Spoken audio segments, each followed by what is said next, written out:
के मालिक आप खुद बने। आज ही वेलवेट पेंसिल बिजनेस शुरू करें। आप एक छोटी सी लागत पर वेलवेट पेंसिल मेकिंग मशीन से पेंसिल बनाकर घर बैठे खुद का व्यापार शुरू करें और हर महीने कमाए 25 से 35 हजार रुपए। जी हाँ, अब आपकी बनी हुई पेंसिल बेचने का सिरदर्द नहीं। आपका बना हुआ माल कंपनी खुद खरीदेगी। इसका अग्रीमेंट भी कंपनी खुद ही करती है। सिर्फ 5 से 6 घंटे प्रतिदिन काम करें और खुद का व्यापार आज ही करें शुरू। अधिक जानकारी के लिए संपर्क करें दिए हुए नंबरों पर। कोरोना की दूसरी लहर के संक्रमण को रोकने के लिए सरकार द्वारा आंशिक लॉकडाउन लागू किया गया है।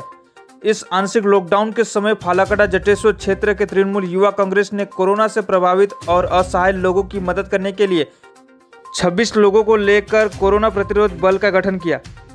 जानकारी मिली कि यह टीम लॉकडाउन के दौरान किसी भी तरह की असुविधा होने पर कोरोना से प्रभावित परिवार समेत कम आय वाले परिवारों की भी मदद करेगी। ज्ञात हो कि इसी टीम ने पिछले साल जटेश्वर क्वारंटाइन सेंटर चलाने सहित भोजन, दवा समेत क्षेत्र के कई गरीब लोगों की कई तरह से मदद की थी।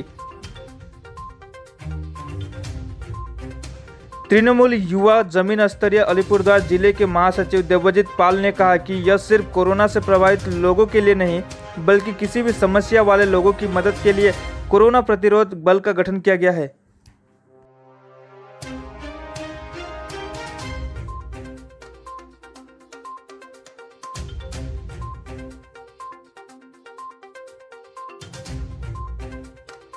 নমস্কার, আমরা জটেশ্বর আমাদের তৃণমূল যুব এবং আমাদের মাদারা রয়েছে। আপনারা সবাই জানেন, আমরা গত বছর যখন করোনা যখন প্রথম মানুষ যখন ভয়ে যখন বাড়িতে যখন গুটিয়েছিল, আমরাই কোনো জটেশ্বর যুবরা কোনো জটেশ্বরের কোয়ারেন্টাইন সেন্টার খুলেছিলাম। এর জন্য আমরা অনেক তিরস্কার পেয়েছিলাম। মানুষ প্রথমে আমাদের ভুল ভেবেছিল যে এরা মনে অন্যায় করছে, কিন্তু সবশেষে মানুষ বুঝতে পেরেছিল যে না, এটা দরকার ছিল। আমরা কিন্তু মানুষের জন্য কাজ করেছি জটেশ্বরে। আপনারা গত বছরের খোঁজখবর নিয়ে দেখবেন যে আমরা নিজেরা বলেছিলাম যে আমরা যতক্ষণ বেঁচে আছি আমাদের এলাকার কাউকে লকডাউনের সময় আমরা কাউকে না খাইয়ে রাখবো না। এবং এই যে কোয়ারেন্টাইন সেন্টার খুলেছিলাম তখনও বলেছিলাম যে এটা তো আমাদের এলাকার লোক, কোথায় থাকবে এরা, এদের জন্য চিন্তা ভাবনা করে আমরা কিন্তু কোয়ারেন্টাইন সেন্টার করেছি। এবছর আপনারা জানেন করোনার দ্বিতীয় ঢেউ চলছে। আমরা এবছরও আমরা বাড়িতে চুপচাপ বসে নেই, আমরা আমাদের কাজ করতে চলেছি আর কি। তাই আজকে দ্বিতীয় লকডাউন ঘোষণা হয়েছে।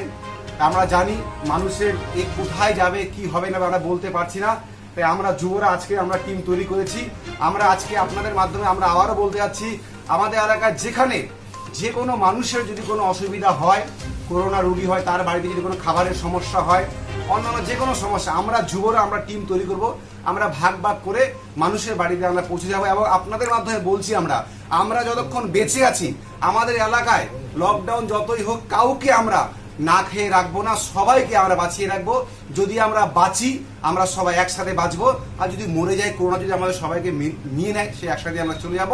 কিন্তু আমরা তৃণমূল যুবরা যতক্ষণ বেঁচে আছি, জটেশ্বরে করোনা প্রতিরোধ টিম যতক্ষণ বেঁচে আছে, আমরা থাকতে মানুষকে আমরা মরতে দিব না।